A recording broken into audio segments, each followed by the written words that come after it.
Hello, good afternoon and welcome to News Central Television. My name is Mazino Appeal. Now the top stories this hour. Rights group Serap goes to court, asks NNPCL to account for billions of naira and dollars meant for refineries repairs. As NNPC admits to comatose state of refineries, opposition parties demand full-scale criminal investigation. Also coming up, heavy fighting erupts in El Fasher as army clashes with RSF. Details coming up in the news now. Now in the news, we begin with stories on accountability. The Socio-Economic Rights and Accountability Project, SERAP, has filed a lawsuit against the Nigerian National Petroleum Company Limited over the alleged failure to explain the whereabouts of more than 825 billion naira and $2.5 billion earmarked for refinery rehabilitation and other oil-related expenditures. This was disclosed in a statement released on Sunday by SERAP's Deputy Director Kolawole Oluwadari. The lawsuit, filed last Friday at the Federal High Court in Lagos, comes in response to allegations raised in the 2021 audited report by the Auditor General of the Federation, Adolphus Agugu, which was made public in November 2024. Now, SERAP is seeking an order of mandamus, compelling the NNPCL to account for the missing funds and to recover and remit the money into the federal account. According to SERAP, the alleged financial discrepancies represent a violation of public trust and demand urgent judicial intervention. No hearing date has been filed yet for the case, but the matter is already drawing public attention amid rising calls for greater transparency in Nigeria's oil sector. And opposition leaders have strongly criticized President Bola Tinubu's administration over the worsening state of Nigeria's refineries, following recent statements by top officials of the Nigerian National Petroleum Company Limited. Their reaction comes in the wake of comments made by Africa's richest man, Aliko Dangote, who on Thursday cast serious doubt on whether the Port Harcourt, Warri and Kaduna refineries will ever resume operations, despite the reported $18 billion already spent on their rehabilitation. A day later, NNPCL's Group CEO Bayo Ojulari echoed those concerns in an interview with Bloomberg in Vienna. He revealed that the company is now considering selling off the refineries altogether, citing obsolete infrastructure and years of failed turnaround efforts. Ojulari acknowledged that despite massive public investments, the refineries remain non-functional with no meaningful progress made. In response, opposition leaders are calling for a full-scale criminal investigation into what they describe as a long-running pattern of corruption and deception. They insist that Nigerians deserve answers and prosecution, not just excuses. And then politics. Lagos State on Saturday conducted elections for local government chairmen and councillors. But what should have been a day of civic enthusiasm turned out to be quiet in most parts of the state. Now, News Central reports on the mixed atmosphere across polling units. Polling stations like this one in Surulere tell the story of a democracy battling disinterest. While elections were held for 57 chairmen and 376 councillors, voter turnout was visibly low. People have apathy for election naturally everywhere in Nigeria. So we are trying to encourage them as a means of encouragement that this is their franchise, this is their right, their minimum rights to do and to elect their representative. That is why. I have voted. I have demonstrated my own personal rights in this electoral process. So that is everybody's right to select or vote their choices, regardless of parties, through these elective positions. The Lagos State Independent Electoral Commission, LASIEC, faced logistical hiccups, including the late arrival of materials and missing names on the voter register, dampening voter morale even further. Okay, just take a look at it. Because they wanted to do election, they wanted to do stuffs. Why would they just say they want to do our streets? They want to put street lights. For how many years ago? There are a lot of roads that they haven't done. Why don't they focus on there? The general hospitals, you know how many? Yeah, just imagine.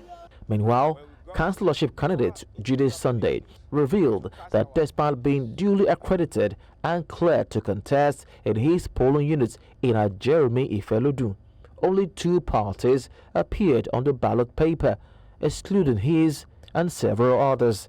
His effort to uncover the reason behind this omission proved fruitless. Our party logo is not there. Both councillor and the chairmanship. All right, so how many other parties were initially accredited to run today? They only accredited only 2 parties, which is APC and PDP. But in Lagos Island, there was a bit more energy. Governor Babajide Sanwo-Olu cast his ballot at Ward E3, polling unit 006 in St. Stephen Nursery and Primary School, WAEC. All the ad hoc staff are on ground, to go to their polling units, and they have all their materials. So it's not as if there's a shortage of materials or anything. It's really just around ensuring that people get to their polling units, on time. And I'm sure by now, everybody should be there.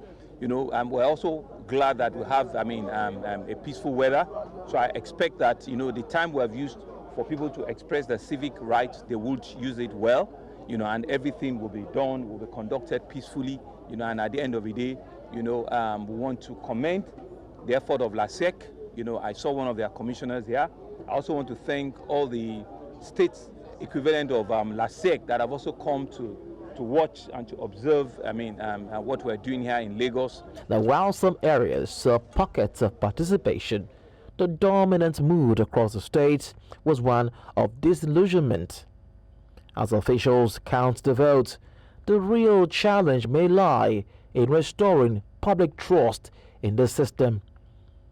With local elections forming the backbone of grassroots governance, questions now linger over how much legitimacy these results will carry in the face of such apathy. In Lagos, for News Central, Israel Ifirobo. Now, in the meantime, controversy is trailing the conduct of Saturday's local government elections in Lagos State, with several opposition parties rejecting the process due to widespread irregularities, voter suppression, and also ballot box stuffing. Now, former Deputy Governor Senator Koforola Bokna-Kerele has called for the immediate cancellation of the polls, citing what she described as massive electoral irregularities. Likewise, the Labour Party's State Secretary Sam Okpala condemned the exercise, labelled it a complete sham. He alleged that in many polling units, voting did not occur and electoral officials were absent. Additionally, he claimed that Labour Party agents and supporters were barred from entering certain polling stations. Meanwhile, the People's Democratic Party's Deputy Chairman, Tai Benedict, accused the ruling APC of manipulating the election process, including ballot stuffing with the pre-thumb-printed votes. He stated that the final result would not reflect the will of the people. Similarly, the chairman of the Social Democratic Party, Femi Olaniyi, alleged that the Electoral Commission deliberately omitted the SDP's name and logo from the ballot papers, effectively excluding the party from the election. He vowed to challenge the results in court. As a result, opposition leaders are now demanding a thorough investigation into the election and holding the Lagos State Independent Electoral Commission accountable.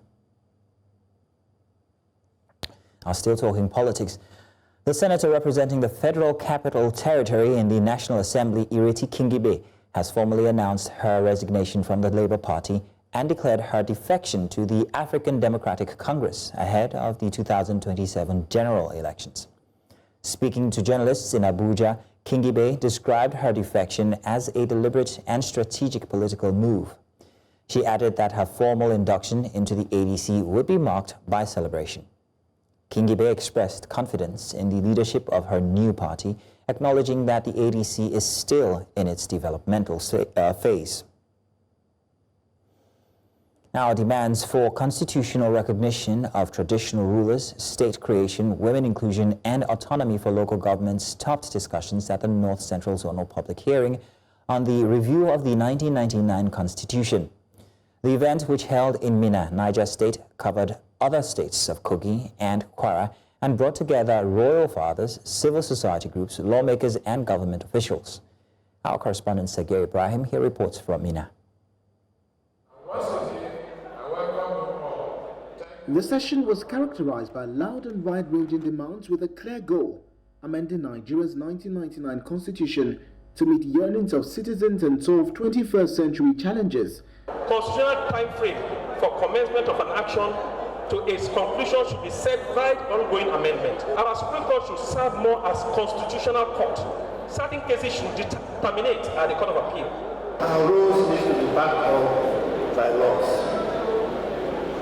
Our actions can be challenged if we are not given legal backing. As the technical session commenced, stakeholders raised critical issues bordering on state creation, a proposal to reserve seats for women in the nation's parliament, gender inclusion, independent candidacy, diaspora voting, among others. If you have more states, you will now be able to make more people to access the resources for balanced development. Not only is it about balanced development, it's also about decentralization of power. We have to include voting of our Nigerians in diaspora.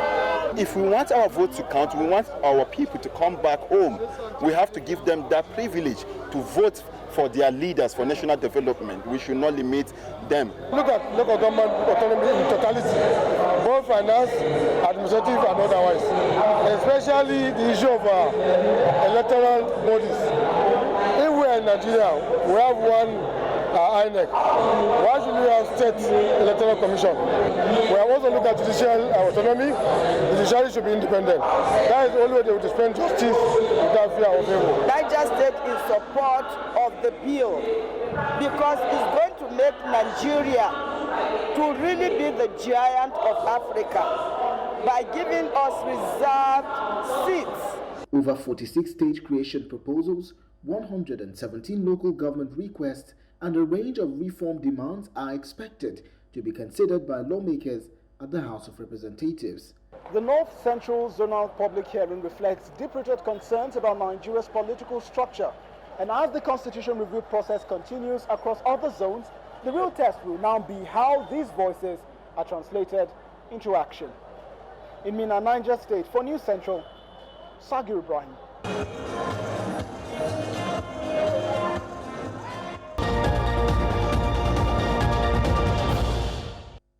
Welcome back. Now, President Bola Ahmed Tinubu is back in the country after completing official visits to St. Lucia and Brazil. President Tinubu touched down early Sunday morning at the presidential wing of the Nnamdi Azikiwe International Airport in Abuja. He was welcomed by top government officials, including the Minister of Budget and Economic Planning, Atiku Bagudu, Minister of Defense, Bello Matawale, National Security Advisor, Nuhu Ribadu, and former Sokoto State Governor Aliyu Wamako. The president's return comes after a 2-week-long diplomatic tour that began on June 28th. His first stop was in St. Lucia, where he addressed the joint session of the Caribbean Nations Parliament and received the country's biggest national honor, the Knight Commander of the Order of St. Lucia. From St. Lucia, President Tinubu proceeded to Brazil, where he joined world leaders at the BRICS summit in Rio de Janeiro. At the summit, the president made a strong case for the inclusion of low-income economies in global decision-making processes. The visits, according to the presidency, were aimed at strengthening Nigeria's diplomatic ties and expanding its global partnerships. An Airpiece flight from Lagos to Port Harcourt made headlines on Sunday after experiencing a runway excursion upon landing at the Port Harcourt International Airport.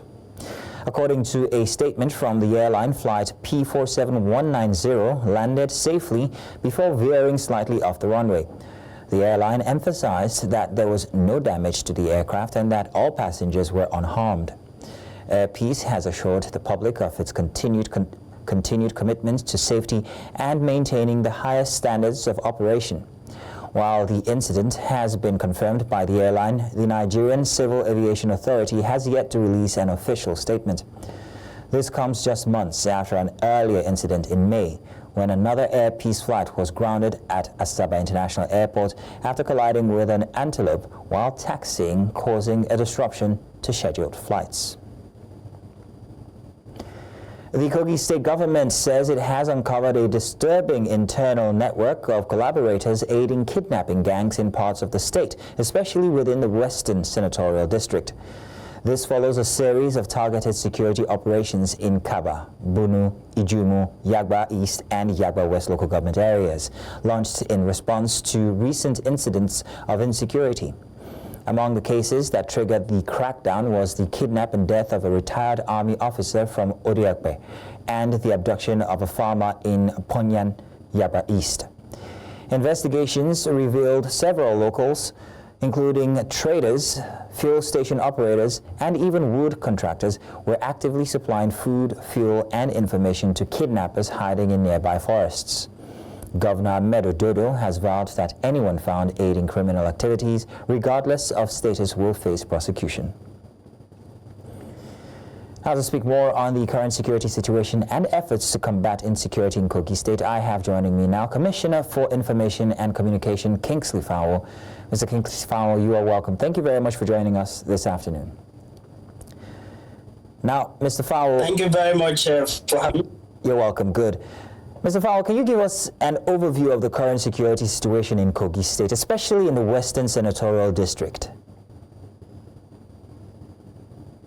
Thank you very much. You know, over the past few months, we've witnessed some very disturbing flashes and breaches to the security of lives and property in specific areas in some parts of Kogi West, covering Kababonu local government area, Ijumu local government area, Yagba East local government area, and Yagba West local government area.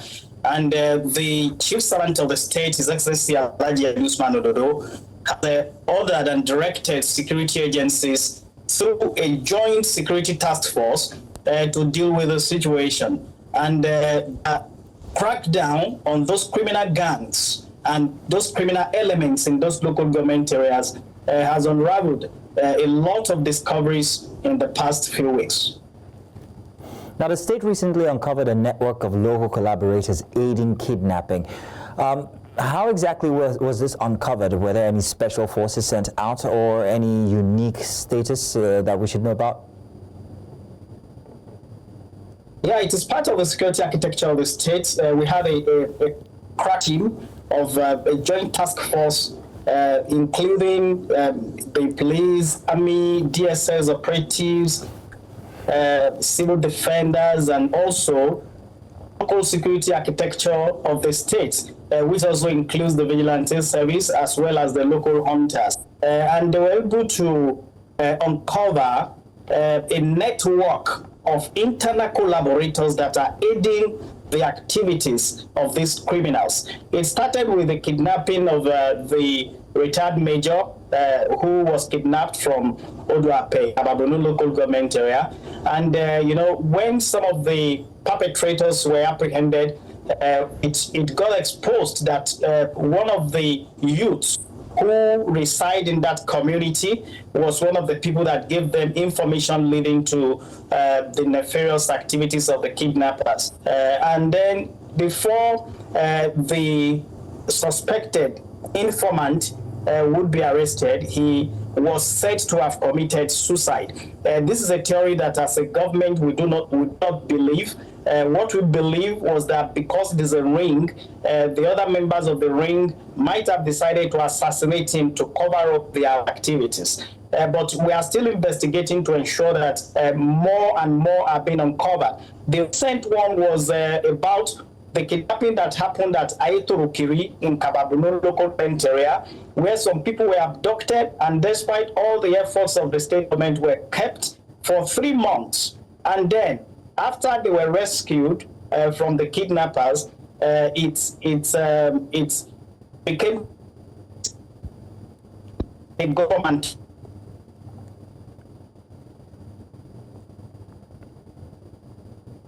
Mr. Fowl, I'm hoping that you're still there with us. We're experiencing a bit of difficulty hearing you.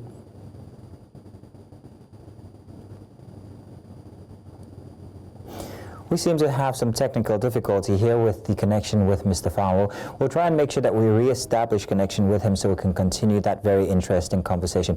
Mr. Fowl, one more time, are you here with us? I can hear you clearly.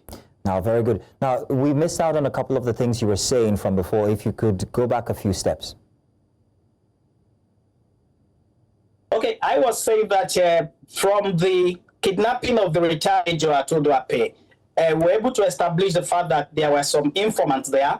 One of them was said to have committed suicide.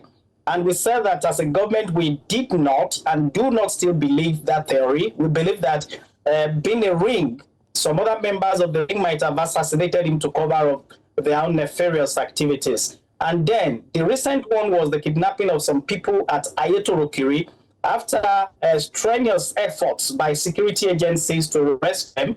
They were rescued after 3 months in captivity, and then it became clear that someone from that community was the one that sold them out. His name is Babatunde Aledare. He was the one that gave the kidnappers all the information as to how they will be able to kidnap those people. And he is an indigene of the same Ayetorokiri in Kababudo local government area. He has been arrested. He's giving very useful information to the security agencies. From my report this morning, he has made confessional statements. He's already leading the team to arresting more people that are involved in that ring. Now, what we have established is the fact that the logistics supply to these kidnappers has continued to be oiled by the locals. That is the major problem we're having, and that is the reason the efforts of the statement seems to not paying off in those local government areas. For instance, some bread sellers in Kababuno local government area are known for packing a lot of bread and sent to the forest to these kidnappers. We also established the fact that some pure water factories are supplying these kidnappers directly.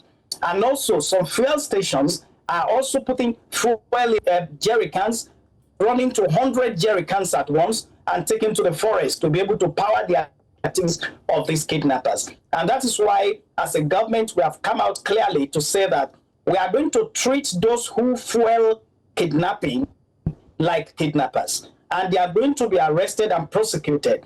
The bread sellers that are supplying them, the wood contractors that are conniving with them and getting the assurance of protecting their wood business, and also the water factories that are supplying them water, and all the fuel stations that are supplying them fuel will be shut down, and the owners of fuel stations will be prosecuted. These are some of the things that we are doing to cut off the logistics, because the crackdown on them is very serious. You know, we thank Mr. President, the National Security Advisor, the DGDSS, and all the heads of our security architecture, including the local security architecture, for all they are doing. What they are doing will be able to materialize effectively only when we can cut supplies to these kidnappers, and that we will deal with as a government. Mr. Fowl, let's ask about the operations of these kidnappers before some of them were apprehended. What areas do they target exactly? Are these high commuter areas, or maybe specific individuals in communities? From their modus operandi, it will be very clear. It's very clear that they are targeting people within certain communities. They have what you call a soft target. So the informants will give them information about the person and about the person's wealth. That will happen in so give them information about the activities on his farm and what the man will be able to offer. That was why they went after that particular man and ensure that he was kidnapped. But we have been able to rescue him. He's back to his family, but we are having a total crackdown on our people, our own people, that are serving as informants to these criminals. All right, sir. Finally, Mr. Fowl, beyond arrests, what long-term strategies is being put in place by the state to prevent any resurgence of insecurity and protect valuables of the community? from the figures that we have, we've recorded significant improvement in the last few months. When you talk about security, you cannot be talking too much about statistics, because the life of everyone, the life of one is as important as the life of 100. That is the way our citizens in Kogi State are regarded. Now, the point is that as a government, we have been able to put in place a community-based first-line defense strategy that will be able to resist this kind of attack before the conventional security agencies will be able to zero in to take charge. But, that is what we are trying to do at the moment, and it is already paying off. What we need to do to be able to have total victory is to disconnect the local collaborators from them, which is what we are doing at the moment. If they are not getting food, if they are not getting water, if they are not getting fuel, they will find it very, very difficult to operate. Well, thank you very much, Mr. Kingsley Fowl, for being with us here to give us the details about this arrest. Thank you, sir. Now, away from that, the Economic and Financial Crimes Commission has assured citizens that it is working around the clock to bring an end to virtual asset and investment fraud across the country. The EFCC chairman, Ola Olukoyede, during a stakeholders' engagement on virtual assets and investment fraud in Abuja, which is part of the Commission's efforts to mark the Africa Union Anti-Corruption Day, says that though virtual asset fraud is on the rise, the Commission has positioned itself to bring perpetrators to justice and end the trend. Here our correspondent, Sagir Ibrahim, reports. In attendance were anti-corruption experts, while many here reviewed the geometric growth of digital financial services in the country. They say it has brought tremendous benefits to the nation and also opportunities for fraud. We are living in an era of rapid technological transformation.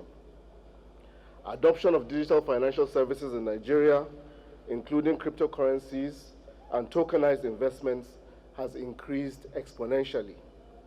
This surge in digital innovation has brought benefits such as greater financial inclusion.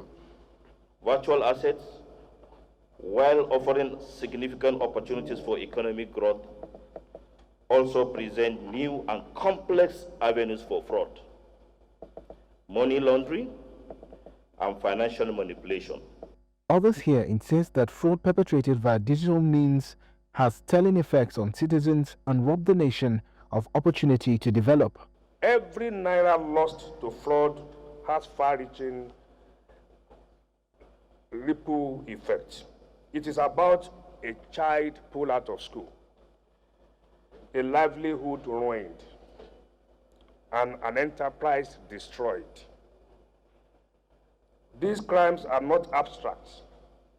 They affect real people, and our country pays dearly for it.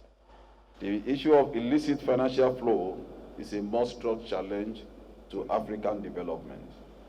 With annual losses running to billions of dollars, these flows are coming from diverse criminal activities, with money laundering ranking as perhaps the highest. Though some believe that Nigeria has made progress in its efforts to regulate the use of virtual assets, the EFCC says that digital fraud is on the rise, but assures that it has positioned itself to end the menace. Our findings showed that fraudulent politicians are already perfecting schemes and hiding their loot in cryptocurrencies to beat the investigative dragness of anti-corruption agencies. Stolen funds and unexplained wealth are being warehoused in wallets, and payments for services are being done through this window. Investment schemes are also being facilitated through it as well. But for us in the EFCC, virtual asset fraud and investment scam are not hard nuts to crack. Proactive and broad-based training and intelligence are bringing fraudulent schemes to the fore. We are ahead in every material sense, and there are enormous proofs of operational successes in this regard. The EFCC maintains that Nigeria will end virtual assets fraud as measures have been put in place to achieve this feat. In Abuja for News Central, Sagir Ibrahim.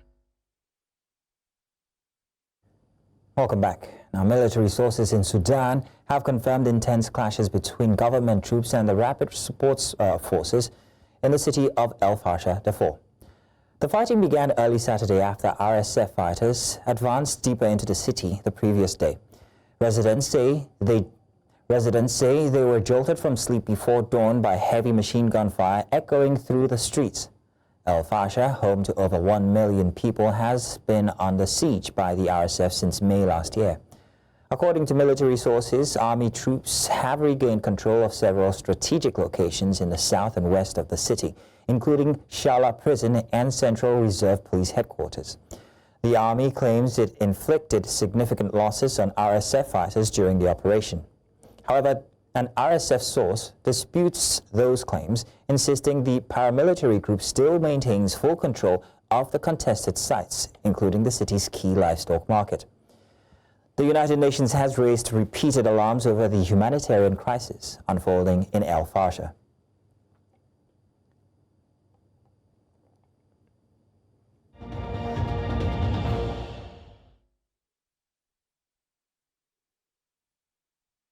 Russian Foreign Minister Sergei Lavrov has met with North Korean leader Kim Jong-un during his visit to the reclusive country.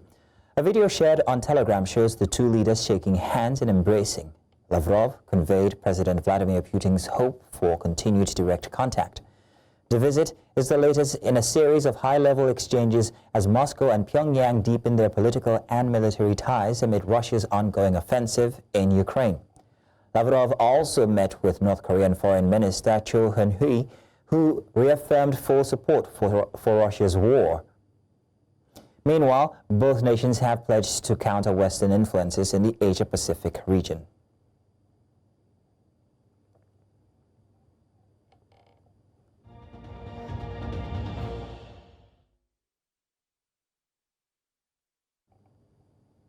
Now, business. The Central Bank of Nigeria has scheduled the 301st Monetary Policy Committee meeting for July 21st to 22nd, 2025 at its headquarters in Abuja.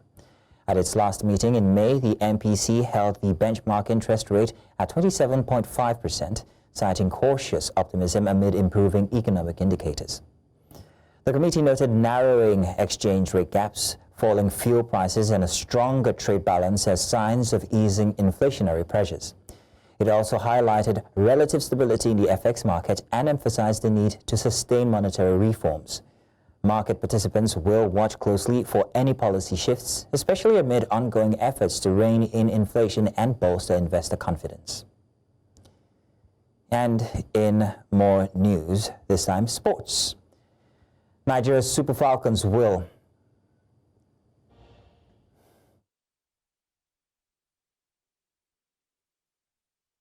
I'll do that again. Nigeria's Super Falcons will seek to complete a perfect group stage record when they face Algeria on Sunday in their final Group B match at the 2024 Women's Africa Cup of Nations in Casablanca. Now, the 9-time champions topped the group with 6 points and are already through to the quarterfinals after wins over Tunisia and Botswana. Algeria, on 4 points, also remain in contention and will look to secure qualification with at least a draw. Both teams aim to finish strong, with Nigeria likely to face either host Morocco or Zambia in the next round. Onyinyechi Obara here tells us more. Algeria's women's national team are gearing up for a decisive Group B clash against 9-time African champions Nigeria. Following a hard-fought draw against Tunisia in their second Group B match, the Algerian side now sit 4 points and remain unbeaten, placing them in a strong position heading into the final group encounter. Despite ongoing investigations surrounding the team, Algeria, setting distraction aside, choosing instead to focus fully on the task ahead. Head coach Farid Bensiti maintains confidence, stating he's neither swayed by the high-profile names in Nigeria's squad nor intimidated by the dominant WAFCON record. Our experience is not very important for me, for African Nations Cup, and for some of players. That's the third match, and we will try to finish the these three games with a good quality against Nigeria, and we will think about the score at the end. The stage is set for a high-stakes showdown in Casablanca. Though under investigation by the Confederation of African Football, Team Algeria are not swayed by the allegations that have been laid against them. Coach Farid says he's not wary of the elite players that are in the Nigerian squad, nor their Women's African Cup of Nations titles. In Casablanca for News Central, I am Onyinyechi Obaro. Nigerian fans in Morocco have rallied behind the Super Falcons, showing strong support ahead of their crucial WAFCON Group B clash against Algeria in Casablanca. Nigerian fans living in Morocco are rallying behind the Super Falcons as the team prepares for their crucial final game against Algeria at the Women's African Cup of Nations in Morocco. Many have expressed optimism, wishing the team success and hoping they advance to the next stage. I always been supporting Nigeria because my country didn't qualify Liberia. So I always support Nigeria because we are from the same region, West Africa. I think they have some impressive play, most especially from the way they handle the ball possession. I think it's something very impressive. And we just need to work around it, and at the end we could have a better result. But we are going to show them, that is for sure. I have trust in Super Falcons more than Super Eagles. They are doing well, and there's a lot of Nigerians here who also goes there to wish them well. Some did not make it based on the situation on ground. But I hope I will be there to watch them in this final group game. I wish them well because last game they played well, but we need more goals. More goals. We need more goals. We need the winning and everything. Just make us proud. That's what we want. I wish them all the best. My people, my Super Falcons. Now we did there. We are there to support you guys, okay? May God bless you people. That's your leg. Wait, they do like this, they do like this, they do like this. I say I bless it. Carry go tomorrow for us. However, not all is smooth. Some fans voice concerns about availability and accessibility of match tickets, calling on organizers to ensure better coordination for supporters eager to cheer the team on. Tickets, we buy it, it's not too much, 20 dirhams. But we are not supposed to buy. We're not supposed to buy, it's free. Something that they're picking on the ground, selling it, Arabu picking it on the ground and selling it for us. We are the owner of the ticket. Are you getting me? So it's not normal. Despite the hiccups, the spirit remains high among the Nigerian community. In Casablanca, Morocco for News Central, I am Onyinyechi Obaro. And we'll wait victory. Let's go on a quick break now and we'll be back. Now that's all this hour inside of the news, but before we go, let's take another look at some of the major stories brought your way. Now, rights group SARP goes to court, asks NNPCL to account for billions of naira and dollars meant for refineries repairs. We also told you that NNPC admits to comatose state of refineries as opposition parties demand full-scale criminal investigation. And also, heavy fighting erupts in Al Fasher as Sudanese army clashes with RSF. Now remember, you may send your eyewitness report to the WhatsApp number on your screens now. And do follow us on social media. We are at News Central TV. You can watch News Central live on DSTV channel 422, GoTV channel 23, Star Times 274, Avo TV, and of course on YouTube. Many thanks for watching. My name is Mazino Appeal.